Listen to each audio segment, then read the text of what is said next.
Let me do what Nigerians do by saying that I stand on the protocols already established. But that does not make it unimportant to acknowledge Eric, the coordinator from Liberia, Lydia, and of course Ezekiel, and all of you who are present in this assembly. It gladdens my heart to be present here to share my thoughts with you on the subject of leadership. I asked that song by Mbaraka Munshehe Mwaruka from Tanzania to be played, because Munshehe was one of the greatest singers that Africa has ever produced. And that song is a call to young Africans to be revolutionary, because they are the agents of change and the shield for the continent of Africa.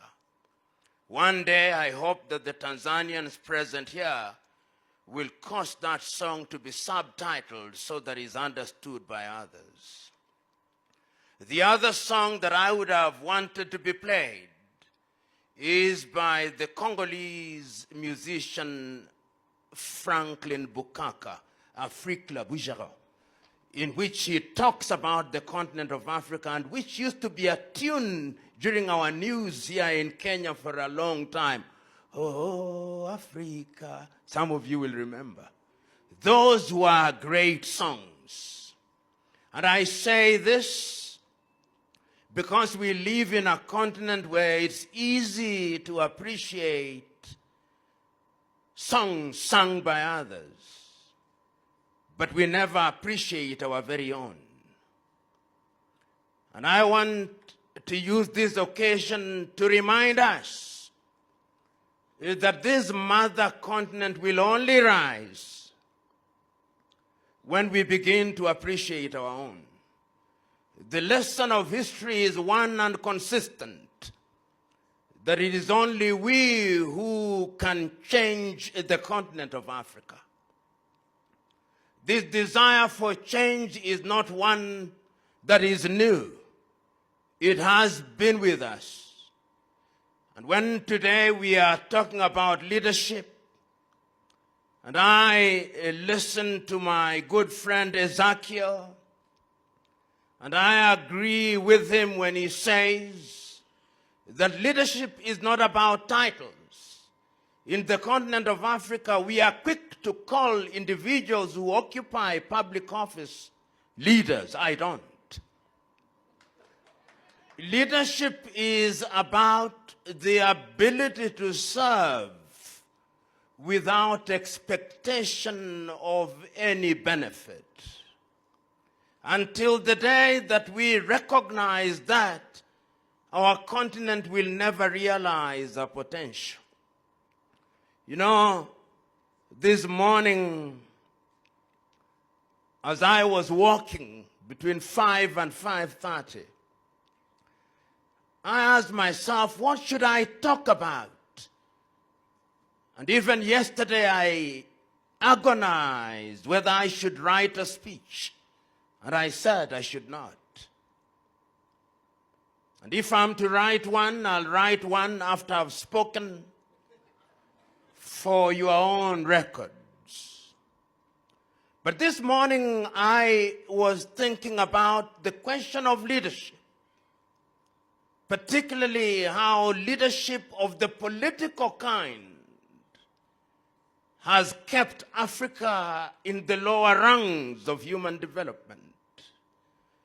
And my mind went to the early days of the struggle for African liberation, and why it is that we, after having been humiliated through slavery, having been humiliated through colonization, then decided that we must regain our independence. And this was not confined to the continent of Africa. the spirit of liberation was one that was evident throughout the African diaspora. You only have to read about the lives of Africans in the Caribbean, such as Sylvester Williams, who are the founding fathers of Pan-Africanism in the 19th century. Some say even in the 17th century. You only have to listen to the early thoughts of people like Marcus Mosiagavi in order to appreciate what leadership was all about. You only have to listen to great Pan-Africanists like W.B. Du Bois, who died, as Ghanaians know, and was buried in Ghana. You only have to listen to John Henry Clark to know that the desire for liberation through moral leadership was alive and well from within and without the continent. You only have to listen to that famous speech by Martin Luther King Jr.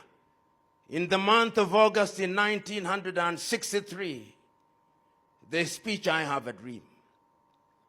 Many do not know that, in fact, Martin Luther would not have said he had a dream until a famous American lady singer in the audience raised her voice. The lady was Mahalia Jackson, and told him, "Martin, tell them about the dream that you had." That is when he left his written speech and he started talking about the dream that he had. Martin Luther King Jr. did not occupy any public office. He was a moral leader, and the world remembers him today because he stood for something and he was prepared to die for it. We must be prepared to die for what we believe in. And I also thought about many things this morning. And I thought about the great Kwame Nkrumah and how very early on, from 1945 in Manchester in the United States of America, when he attended the Pan-African meeting and the idea of liberation came to him. And when he came back to Ghana, which was then the Gold Coast, Africa was never to be the same again.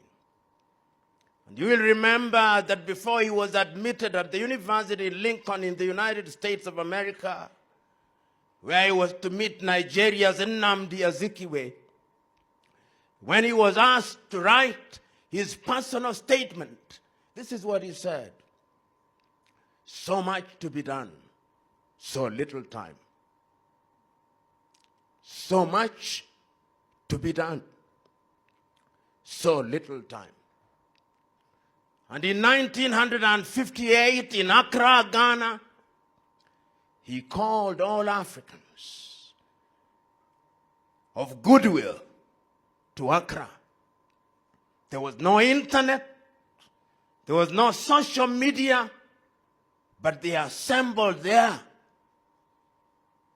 And the spirit of change started. And he did not restrict it to politicians, Diosagie for himself.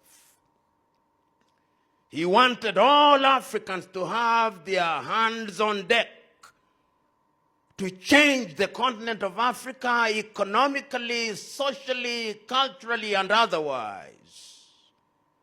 And he did not stop there. In 1961, he was present in Casablanca, Morocco, with the king, Hassan of Morocco, talking about Africa and about leadership, because he recognized that there is nothing that is as important as leadership. And he did not stop there. In 1963, between the 22nd and 25th days of May,